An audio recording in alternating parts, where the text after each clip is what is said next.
Oke, selamat malam semuanya. Ya, ini F-Talk edisi 23 Agustus 2022. Malam ini kita akan membahas IHSG seperti biasa dan saham-saham yang sudah masuk di kolom komentar F-Talk edisi 22 Agustus 2022. Dan malam ini kita akan sedikit mereview sedikit ya bagaimana kenaikan saham Medco hari ini yang cukup signifikan. Apakah pantas ya, baik itu secara teknikal ataupun secara fundamental Medco ini mengalami kenaikan, dan bagaimana potensi kedepannya, apakah masih bisa naik lebih tinggi lagi atau tidak gitu ya. Ini ya pertanyaan yang paling banyak dikonsultasikan. Saya cek tadi di konsultasi baik itu member ataupun beberapa non member ya. Nah, silahkan apabila ada saham yang lain yang menarik untuk dibahas di F-Talk berikutnya, Bapak Ibu bisa langsung isi di kolom komentar F-Talk untuk dibahas berikutnya apa sahamnya ya. Jelaskan kenapa saham tersebut Anda pilih untuk dibahas di F-Talk berikutnya. Langsung kita mulai saja agar tidak terlalu panjang durasinya ya. Kita mulai dari IHSG terlebih dahulu. Hari ini IHSG kembali rebound ya, setelah kemarin sempat turun di area target support 7100 ke bawah sesuai dengan Stockholm. Hari ini kembali rebound. Salah satunya adalah karena kenaikan seperti saham Medco ya, dan ada beberapa saham yang lain juga mengalami kenaikan hari ini. Nah, secara teknikal saat ini IHSG sebenarnya masih dalam fase koreksi ya, koreksi mendatar. Kalau kita cek di H4 di sini, IHSG itu konsolidasi ya, masih konsolidasi ini. Ini adalah konsolidasinya ya, relatif berada di area konsolidasi. Jadi kalau IHSG belum melewati 7.200 ke atas gitu ya, berarti dia masih konsolidasi ya. Jadi pergerakannya akan cenderung konsolidasi, dan di bawah ada support-support yang mungkin masih akan diuji gitu ya. Masih sama dengan pembahasan di Stockholm. Langsung saja ke pembahasan saham. Kita langsung masuk ke pertama, saham SMDR. Kemana Pak jangka pendeknya? TA SMDR jangka pendek. Pembahasan terakhir SMDR pullback ya.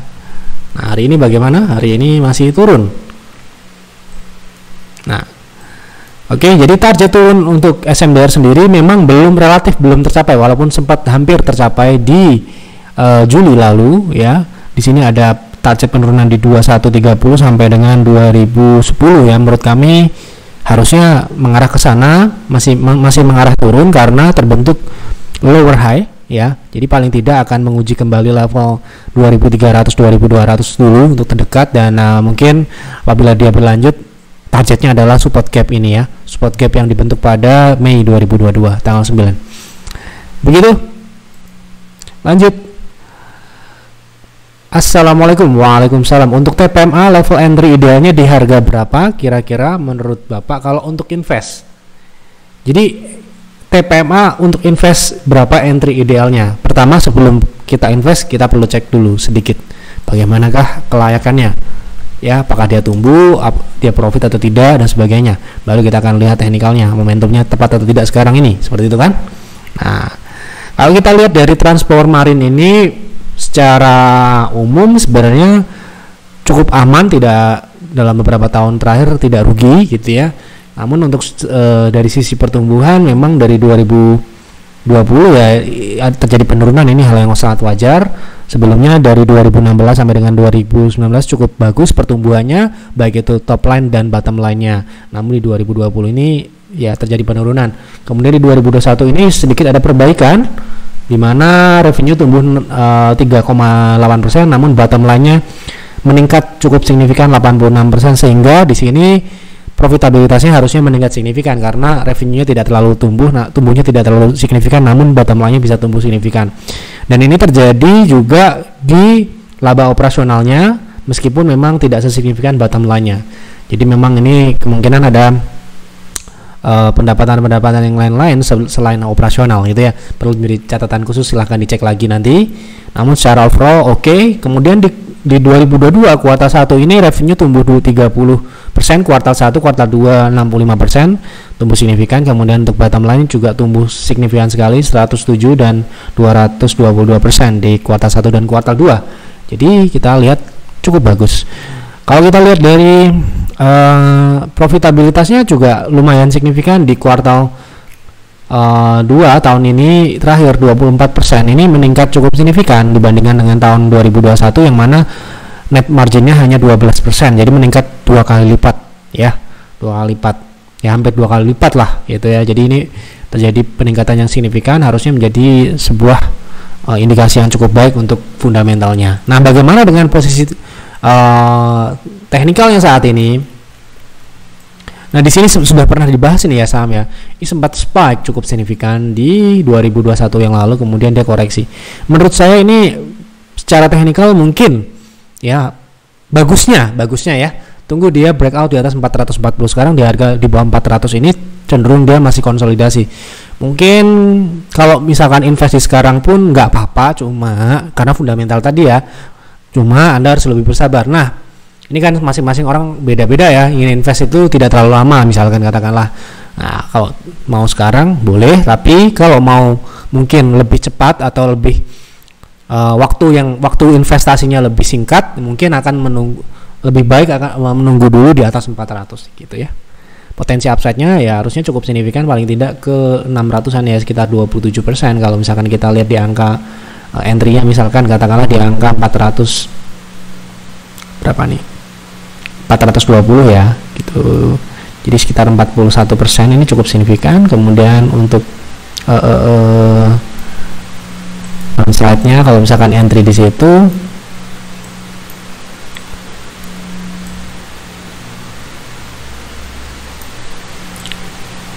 sekitar ya 20-an persen ya, di atas 20% juga. Tapi itu worth it ya, karena potensi minimalnya 30% di atas risikonya. Kemudian juga kalau dia bisa on track sesuai dengan tadi pertumbuhan bottom line-nya ratusan persen, ya dia harusnya bisa naik ke 1000 gitu ya. Semoga ini dapat berlanjut di tahun depan gitu ya. Jadi secara long term ini memang berlanjut atau berkelanjutan secara pertumbuhan, baik itu dari sisi top line, bottom line, dan profitabilitasnya yang meningkat. Tadi 24% ya bisa saja itu dipertahankan atau malah justru lebih baik lagi. Seperti itu ya kira-kira secara singkat. Saya juga nggak belajar lebih dalam, silahkan di PR untuk Bapak Ibu semua. Secara overall seperti itu untuk TPMA. Kemudian dari Pak Teddy, saham buah bisa buyback di berapa? Sering-sering main cepat begini, seru. Nah, ini tadi private trading saya lihat trading di saham buah ini ya.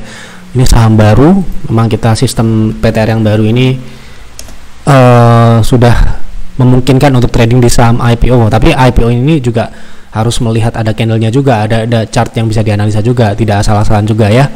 Artinya saham yang mungkin besok baru IPO belum bisa, harus ada chartnya dulu, paling tidak seperti ini. Misalkan buah ini hari ini kita trading ya ini ya, di PTR beli di 555, kemudian cukup singkat jam 10.16 kita beli ya. Kemudian kita jual di jam 10.26, jadi sekitar 9 sampai 10 menit lah ya. 9 sampai 10 menit profit 10%. 10% lebih kalau tidak salah tadi. Ya, inilah ya. Jadi ketika kita join PTR, pastikan Anda juga bisa mengikuti seperti ini, karena tidak semua saham yang kita tradingkan itu saham yang untuk part time, ada yang full time seperti ini, ada yang agresif seperti ini ya, beberapa saham. Jadi memang kita akan memberikan sebuah opsional bagi Bapak Ibu yang mungkin part time ataupun full time itu terakomodir dengan baik di PTR ya. Jadi kalau misalkan katakanlah kita ini seorang part time, masih bisakah kita trading di PTR? Ini sangat tergantung, terutama dalam hal proteksi itu wajib ada otomatisasi dalam hal stop loss ya. Kalau trading di saham-saham seperti buah ini, kalau nggak bisa otomatis, Anda akan ya bisa jadi bisa kelewat gitu ya. Banyak case seperti itu, dan kalau belum bisa melakukan entry itu ya jangan trading gitu ya. Jadi kalau misalkan kita harus responsif dan kita harus bisa mengeksekusi secara cepat ya, untuk melindungi profit juga kalau kita sudah profit seperti buah ini, dan juga untuk melindungi modal kita, jangan sampai kita stop loss melebihi batas toleransi kita. Misalkan buah ini stop loss di 520, misalkan dilalah kita beli di 555 kemudian turun, bisa saja itu terjadi. Nah, kita harus siap untuk melakukan eksekusi itu karena sudah kita hitung, dan kita siap ketika kita beli, kita siap dengan itu ya, seperti itu misalkan. Jadi kebetulan ini profit, jadi kita profit hari ini di 605, di sistem langsung dijual karena kebetulan buah langsung turun ya. Jadi ini chart menggunakan H1 ya misalkan. Nah ini ya langsung drop di jam 10 ya. Jadi jam 10, jam 11 sudah turun lagi di 555. Ini tentu saja ini cukup signifikan karena ya kemungkinan besar kenapa kok turunnya cukup cepat, karena ya banyak yang jualan di sana. Pastinya ikut PTR ya. Gitu. Langsung diguyur turun, langsung turun ya. Nah, kalau kelewat ya itu yang bahaya gitu ya. Kebetulan sekarang ini masih bisa hold sebenarnya, masih karena di sini ada terbentuk upper shadow, harusnya mengindikasikan potensi yang cukup baik ke depannya selama dia masih uptrend. Untuk saham buah ini menurut saya ya berpotensi seperti HTM beberapa minggu yang lalu ketika kita tradingnya di 200-an ya. Kemudian juga ada saham Arko ya, seperti itu, potensi naiknya masih besar walaupun dia baru IPO. Nah ini misalkan hari ini juga sudah melebihi target naik yang kita pasang di TP1 nya ya. TP1 nya di 585 dan kita lihat di 600 itu sudah cukup bagus ya, kita eksekusi ya. Sebenarnya ini masih ada potensi ke 665 menurut 680 ya ini ya. 680 sesuai dengan trading plan di PTR.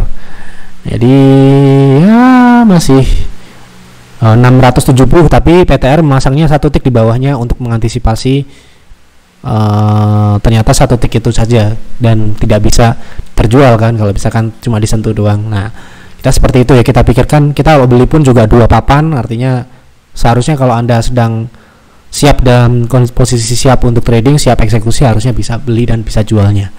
Tapi kalau nggak siap ya kemungkinan ya akan sulit seperti itu. Ini kalau mau buyback lagi, ini seperti Pak siapa tadi, Pak Teddy, di harga saat ini bisa dengan trading plan yang sama, kan masih bagus sejauh ini, baik itu H4, H1, daily ya. Daily mungkin nggak kita lihat ya karena ini saham baru juga. Daily masih bagus juga, masih ke atas, jadi ya udah bisa di hold. Tapi ya emang saham ini tipikalnya kalau dia sudah naik take profit dulu. Kenapa begitu? Kenapa kok pada potensi naiknya masih ke 670, kenapa kok kita take profit? Karena dia secara historis seperti ini. Ini saham baru, tapi PTR kebetulan sistemnya sudah bisa membaca itu.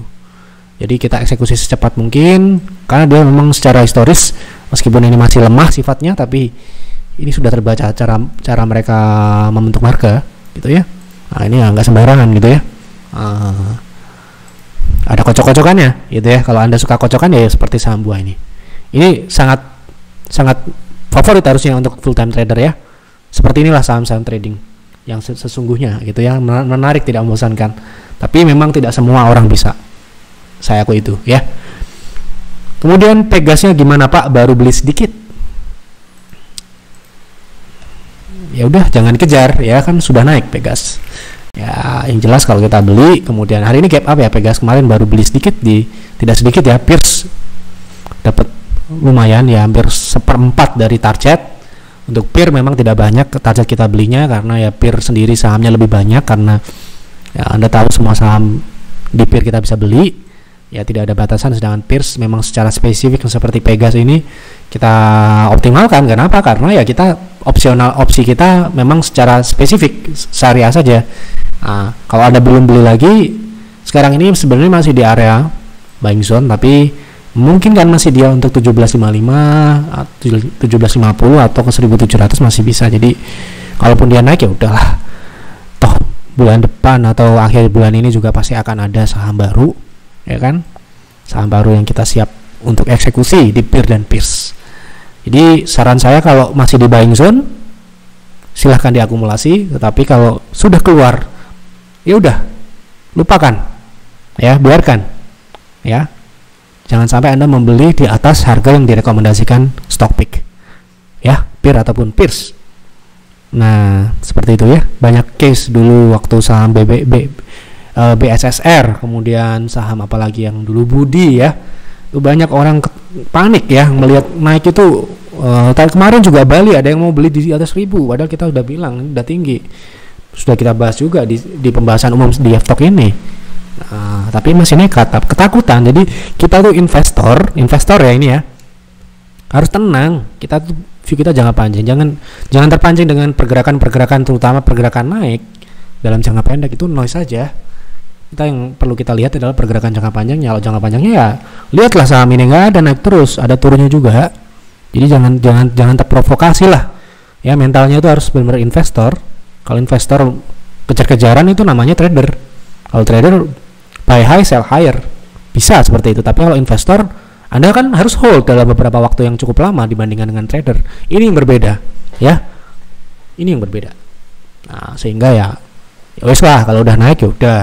Nanti tunggu aja turun, pasti turun. Nggak ada saham naik terus. Ya, kalau belum dapat ya udah, nanti kan ada, kalaupun ternyata naiknya sangat tinggi dan tidak mungkin untuk turun lagi, ya kan ada saham yang lain di peer ataupun peers. Saham baru kan masih. Juga saham yang sekarang ini bisa diakumulasi masih ada lebih dari 5 malah yang bisa diakumulasi. Ya, seperti itu. Hari ini ya cukup bagus untuk Pegas, harusnya lanjut naik, namun bukan berarti dia tidak memungkinkan untuk dia masuk ke buying zone-nya lagi. Sekarang pun masih di buying zone, jadi masih bisa dibeli kalau Anda mau. Masih bisa ditoleransi lah di harga saat ini ya. Asalkan tidak lebih dari atas 1800, kalau itu ya udah mungkin berbeda lagi hitungannya. Begitu. Jadi nggak perlu takut, Pak, ya. Tenang aja, besok ada saham yang lain. Best friend, aku nyangkut. Nah, ini salah satu contohnya. Apakah masih ada harapan balik lagi ke 110? Misal mau cut loss, tepatnya cut loss di mana? Bingung Kak, habis beli ke bawah FOMO. Aduh. Ini ya. Salah satu, langsung ada contohnya. Kebetulan. Apakah bisa naik lagi ke 110? Sekarang harga berapa friend ya? Nggak tahu saya. Waduh. Ya. Tidak belajar dari sini-sini ya. Kalau sudah naik jangan dikejar. Ya. Masih banyak saham itu ratusan, nggak perlu takut. Belilah di harga terbaik, kalau nggak bisa ya udah lupakan. Ya, nggak ada saham yang lain, atau hari esok kan masih ada. Nah, kalau mau sell on strength masih bisa nggak 110? Menurut saya karena ini roundingnya ini masih berjalan gitu ya, masih memungkinkan, bahkan lebih, karena roundingnya ini 165 ya gitu. Tapi ya pembelian di 110 itu tinggi banget ya kan. Misalkan katakanlah, kapan sih beli bagusnya saham friend ini? Ketika dia breakout dari 89 ini pembelian terbaik ini. Setelah itu udah. Kenapa begitu? Kecenderungan dia membentuk aggressive wave ya. Jadi wave-nya itu agresif nih. Misalkan contohnya seperti ini. Ketika dia spike ya, Anda bisa ikuti, tapi kalau dia ternyata turun, Anda harus siap-siap buang karena dia akan membentuk agresif wave turun ya. Nah, seperti ini nih ya kan. Ketika turun pun juga sama, pullbacknya signifikan ya. Jadi memang nggak bisa dikejar saham ini. Kalau Anda kejar ya kemungkinan besar akan dibanting ya kan. Boleh nggak boleh FOMO dong ya. Karena sudah sering kita ajari, sering kita edukasi juga. Kalau kita sudah tertinggal ya udah, cari saham yang lain lah ya. Gitu ya kira-kira untuk friend. Jadi masih memungkinkan, lebih dari 110 pun masih mungkin, tapi sekali lagi pembeliannya cukup tinggi ya. Sekarang ini kalau beli di dekat EMA 60, karena EMA 60 ini cukup bagus ya. Ya, di EMA 60 di bawah sedikit itu risknya mungkin akan bisa minimal. Tergantung Anda mau batasin atau tidak. Bisa saja juga gagal, bisa. Tapi tetap itu akan lebih baik daripada Anda beli ketika dia memang sedang naik ya. Gitu. Oke, gitu kira-kira untuk saham friend. Kemudian sudah ya. Oke, dari Pak Beni, potensi Soci breakout. Sepertinya breakout, sepertinya loh ya. Kalau kita lihat di EMA 60 breakout, kemudian resist 190 juga breakout, tapi sekarang ini sedang tertahan di 194 ya. Jadi karena hari ini transaksinya cukup signifikan, kemungkinan besar ya lanjut naik ya, harusnya ke 200, ke atas 200. Di sini ada gap 200. Kemudian resist konsolidasi di 220. Risknya cukup menarik kalau kita lihat dari saat ini. Misalkan ya gagal, risknya berapa gitu ya. Kita bisa membatasinya di 183 atau support konsolidasi. Kemudian potensi kenaikan paling tidak itu sekitar 4% juga di 200 gap. Kemudian kalau dia bisa berhasil ke resist berikutnya di 220 sekitar 14%. Cukup menarik ya gitu. Medco, nah ini yang kita akan bahas, yang hari ini naik sangat signifikan, gap up. Nah ini kita sudah pasang targetnya di stock terakhir, silahkan dicari 735 bertepatan. Nah Bagaimana fundamental saham Medco ini? Apakah Medco ini layak untuk naik setinggi hari ini dan apakah masih bisa lanjut naik lebih signifikan? Nah, kita akan coba lihat sedikit bagaimana kinerja fundamentalnya di tahun 2021 dan 2022, kuartal 1, kuartal 2 kalau ada. Kuartal 1 tahun ini bagaimana ya? Kita lihat. Di 2021 kemarin revenue tumbuh 18%, kemudian untuk laba bersihnya tumbuh 123%. Jadi kalau kita pelajari ke belakang, memang Medco ini tidaklah stabil ya dari sisi laba bersih ya. Jadi naik dan turun bukan salah satu pilihan favorit saya ya. Kalau saya akan mencari kalau bisa ya, mencari yang tumbuh dan konsisten ya, bisnisnya stabil ya kan.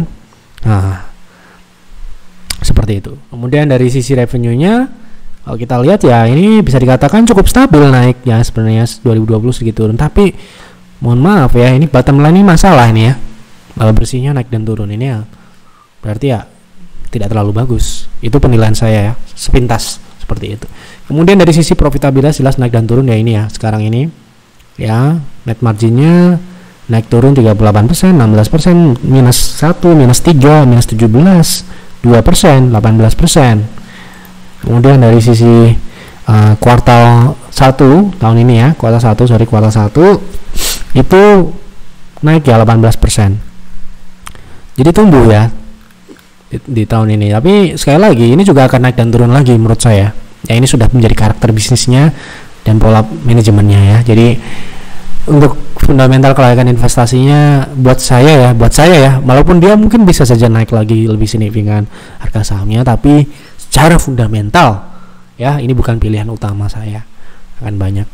Nah, karena investasi itu tidak sekedar sahamnya naik ya, tapi kita juga cari yang memang bisnisnya bagus, divalidasi oleh laporan kinerjanya gitu. Kalau masalah naik dan turun ya bisa aja kita trading kan, saham yang jelek pun juga bisa naik dan turun ya. Nah, bagaimana dengan teknikalnya? Ini kebetulan di target kita 735. Kalau bisa break, nah ini konfirmasinya belum masalahnya. Kalau bisa lanjut lagi, loncat lagi misalkan di atas 800, ya ini akan mengejar 1300 ini. Nah, tinggi kan? Gitu ya. Jadi secara teknikal mungkin tunggu konfirmasi, namun secara fundamental mohon maaf, ini mungkin tahun ini bagus ya, tahun depan belum tentu. Nah, ini yang kita jadi PR ya. Gitu. Kalau kita sulit untuk memproyeksikan karena dia memang naik dan turun khususnya untuk bottom line-nya. Oke, gitu sedikit mencerahkan untuk saham Medco. Silahkan kalau Anda mau invest monggo, kalau tidak juga monggo. Keputusan ada di tangan masing-masing. Pelajari lagi, analisa lagi ya. Jadi invest itu tidak sekedar sahamnya naik, tapi fundamentalnya juga pastikan fundamental yang layak gitu ya. Layak untuk kita pegang sahamnya karena fundamentalnya secara bisnis aman, tumbuh, stabil, konsisten dan sebagainya. Ya, mungkin itu dulu yang bisa kita sampaikan di F-Talk malam ini. Jangan lupa untuk mendukung kami dengan klik like dan tulis di kolom komentar saham apa yang menarik untuk dibahas di F-Talk berikutnya ya. Supaya besok pembahasannya lebih menarik lagi, tulis kode saham dan kenapa saham tersebut Anda pilih ya. Oke, gitu saja. Terima kasih sudah menonton F-Talk malam ini. Selamat malam dan selamat beristirahat.